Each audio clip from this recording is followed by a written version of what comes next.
So we are moving from one talented artist to another. In studio right now we have Mr. Gregg. Welcome to the set, sir. Thank you very much. And let's just jump right into it. You are by no means a simple man. Now, I say this because you are defending your thesis currently. Congratulations on that. That's not an easy thing. Thank you very much. In biology. In biology. That's right, biology, studying aging. We were discussing it briefly. If you want, we can get into that. What led you to want to discuss or defend aging? Defend aging? Well, my supervisor is the one who was doing that research. He started doing aging research in his lab.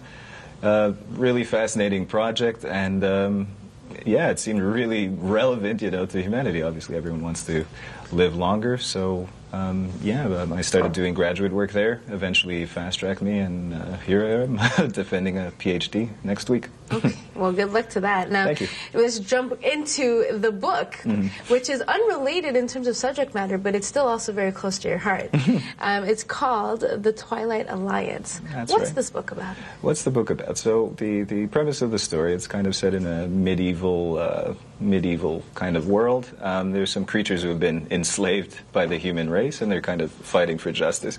And the main character is someone who's very conflicted about this. He believes these creatures should have justice too, but at the same time they're very dangerous, they're very evil. So he's conflicted about that, and on his quest he kind of ends up on this very spiritual journey where he's trying to hear from God, he's trying to decide right from wrong. So it's a very moral, kind of philosophical, spiritual looking book. How spiritual are you? I've, surprisingly, science, over the last few years, I've become more spiritual. Christian, go to church every week. I have a very good family there at this church. And yeah, because with a lot of people in science, it does conflict. It completely. It's a different life. Yeah, they definitely. It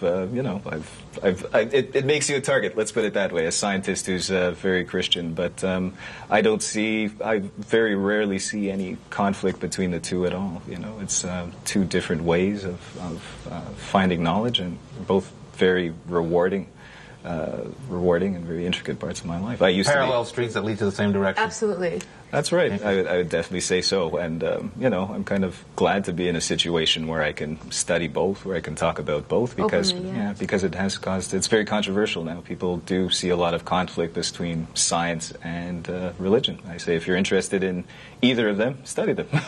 Well, with you saying that now, you said during the course of your studies you've become a lot more devoted and a lot more devout even. So what has turned that leaf? Do you think it's an age thing, possibly, or do you think it's just the fact that you're studying more?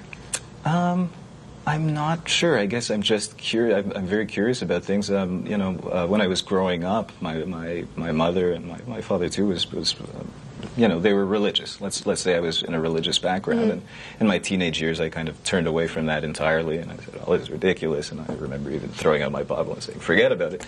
But there came a point, call it a revelation, call it whatever, where I got back into it, and I started doing the research, and yeah, that really found its way into the book. Right. Yeah. Who's the core audience for your book? Who's the core audience for my book? Well, when you're about to publish it, they ask you who's the core audience. So I would say 14 to 40 years old. But I know the person who first edited it said they were way over 40, and they enjoyed it very much. So I think it's a diverse audience. I find, and I think anyone could enjoy it. Now, we spoke very briefly about some of the themes behind it. What led you to, or what was the type of research like in order to get the book together? So again, it was a hobby, so I didn't have too much time for doing research. But the main research I did was looking up the meanings of different words. Like I had a kind of a fascination with Swahili, so I gave some of the characters Swahili names and things like that. So. Yeah, there's a glossary at the back, and that probably contains all the research that I've done for the book, which is just translating names of places, names of ancient African empires, things like that. So very quickly, I have to congratulate you for being picked up by Barnes & Nobles, which is a huge accomplishment. Where can this book be purchased at this point? Yeah, so it can be purchased off of my website, www.thetwilightalliance.com, and almost any online retailers, so Amazon.com, Amazon.ca, BarnesandNobles.com, Tower.com, a bunch. Sometimes I'm even surprised. I'm like, wow, I didn't even know it was available here. So, You'll definitely find it online. You think we'll be seeing a volume 2 anytime soon? For sure, I'm writing it now. It's half done. I hope to be done by the summer, at least one draft.